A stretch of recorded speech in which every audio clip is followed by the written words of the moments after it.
ஆனா பிஜேபியில இருக்கக்கூடிய அண்ணாமலை அவர்களை பார்த்தனா மாநில தலைவரில இருந்து பதவி நீக்க போறேன் அப்படின்னு பார்த்தனா சொல்றாங்க. அது எந்த அளவுக்கு உண்மை? சீமான் மட்டும் இல்ல, பொதுவா யார் பேசினாலும் இவங்க இப்படிதான். தன்னால முடியலன்னா உடனே அவங்கள கைட்டியும் விட்டுருவாங்க, தனக்கு தேவைப்பட்டா அவங்க சேர்த்துக்குவாங்க. அந்த கேட்டகரி தான். சரி, ஓகே. நான் இப்ப பதவி விலகுறாரு இல்லையா, என்ன காரணம்? பதவி விலகிறதுக்கு என்ன காரணம்? இதுதான் ஏடிஎம்கே கூட்டணி தான் முக்கியமான இது. அதுக்கு மேல அந்த டாமினேஷன், அவங்களுடைய டாமினேஷன் இங்க கொஞ்சம் வேல்யூஷன். இது கூட்டணி அண்ணாமலை இருந்துகிட்டே கூட்டணியில இருக்கலாமே. அது அண்ணாமலை நீங்க சொல்றது கூட சரிதான், இருந்திருக்கலாம். இவங்கன்னா பொய் சொல்றது சாதாரண விஷயமா? நாளைக்கு ஒரு பொய் சொல்றவங்க தானே இருக்கலாம். ஆனா மேல இருந்து ப்ரெஷர் ஆகுதுல்ல. இப்ப ஏடிஎம்கேல அங்க போறவங்க முக்கியமா ஒரு பாயிண்ட் இதை வைப்பாங்க. என்ன பாயிண்ட் வைக்கிறாங்க? அது அண்ணாமலை அங்க இருந்தாக்கா நாங்க இது பண்ண முடியாது. ஏன்னா அவர் நிறைய பேசிட்டாரு. ஏடிஎம்கே குறைத்து எம்ஜிஆரை கூட பார்த்து ஜெயலலிதா, பெரியார் இது போன்ற இதெல்லாம் வச்சுக்கிட்டு இருந்தாக்கா அங்க நாங்களும் ஜெயிக்கும். ஏற்கனவே ஏடிஎம்கே காரங்களா அதை சொன்னது தானே. இல்லன்னா ஆக்சுவலா இப்ப ஒரு கட்சியில கூட்டணியில இணையறோம்னாக்கா அந்த கட்சி அவங்க வளருதோ இல்லையோ, நம்ம கட்சி வளரும்னு நினைப்பாங்க. ஆமா, இப்ப பிஜேபி எந்த அளவுக்கு வளருதோ கூட்டணி அமைச்சாங்க, அது அதிமுக தான் வலு சேர்க்கும். எடப்பாடி பழனிசாமி தான் முதலமைச்சர் வர போறாரு. அப்ப எடப்பாடி பழனிசாமி என்ன நினைப்பாருன்னா, அண்ணாமலை அவர்கள் நல்லா ஸ்ட்ராங்கா பேசுற ஆளு. 2020 தேர்தல்ல திமுகவுக்கு எதிராக நிறைய விஷயங்கள் பேசுவாரு. அப்ப அவர் கூட வச்சுக்கிட்டானாக்கா 2026 தேர்தல்ல உண்மை நம்ம அதிக அளவுல வெற்றி பெறலாம் அப்படிதான் நினைப்பாங்க. எதுக்கு இப்ப அண்ணாமலை வேணான்னு விமர்சிக்க? அதுல அண்ணாமலை ரொம்ப விமர்சிட்டாரு இவங்களை பத்தி. அது ஒரு காரணம். இன்னொரு காரணம் என்னன்னாக்கா, அவங்க RSS அஜெண்டாவே வேற, பிராமண ஆதிக்கம் இருக்கணும்.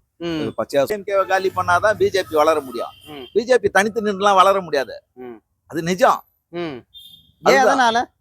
எதனால இங்க அவங்க தொட முடியாத ஒரு சிகரத்துல இருக்கிறவர் பெரியார் தான். அவரு அங்க எப்ப பாரு சீண்டிக்கிட்டே இருக்கிறாங்க. இந்த பெரியாரை விட்டுட்டு யாருமே அரசியல் பண்ண முடியாது. அதுக்கு உதாரணம் சீமான் கூட இப்ப சொல்லலாம், இல்லைன்னா வேற மாதிரி கூட அவர் ஆயிருக்கலாம். அதனால பெரியாரை இங்க விமர்சிக்கும் போது சில விஷயங்களை நாம புரிஞ்சுக்கணும். சமூகத்தின் மீது பெரிய தாக்கத்தை ஏற்படுத்தவர் பெரியார். அவர் இங்க இது பண்ணணும்னா, இப்ப சமீபத்துல கூட யாரோ ஒருத்தர் சொல்லியிருந்தாங்க, பெரியார நீங்க ஏன் காம்ப்ரமைஸ் பண்ணிக்க போறீங்க, பண்ண மாட்டேன்றீங்க. இப்ப அம்பேத்கரை பண்ணாங்க, ஏத்துக்கிட்டான்.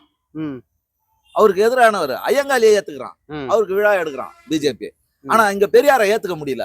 ஏன்னா பெரியார் இவங்களுடைய எந்த சட்டத்துக்குள்ளயும் அடங்காதவர், பிரேமுக்குள்ளயும் அடங்காதவர். அப்படி சொன்னா இப்ப இருக்கக்கூடிய அரசியலை பொறுத்த வரைக்கும் ஓகேங்களா, பெரியாரை எதிர்த்துட்டு தான் பார்த்தனா அரசியல் நடக்கணும் அவசியம் இல்ல.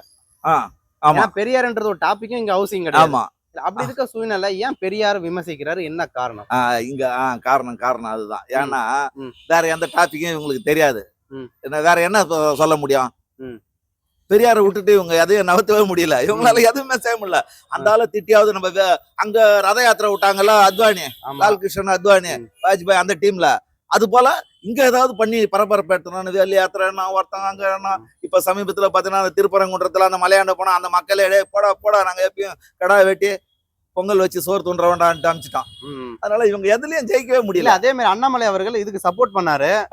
அதே ஒரு கட்டத்துக்கு மேல அண்ணன் சீமான் அவர்கள் கொஞ்சம் ஓவரா தான் பேசிட்டாரோ அப்படின்னு பார்த்தனா பேசி இருந்தாரு. உங்களுக்கு தெரியுமா அதை பத்தி? அவருக்கே அது தெரிஞ்சு போச்சு, சீமா ஓவரா பேசுறாருன்னு. நீயும் பேசி பாரு.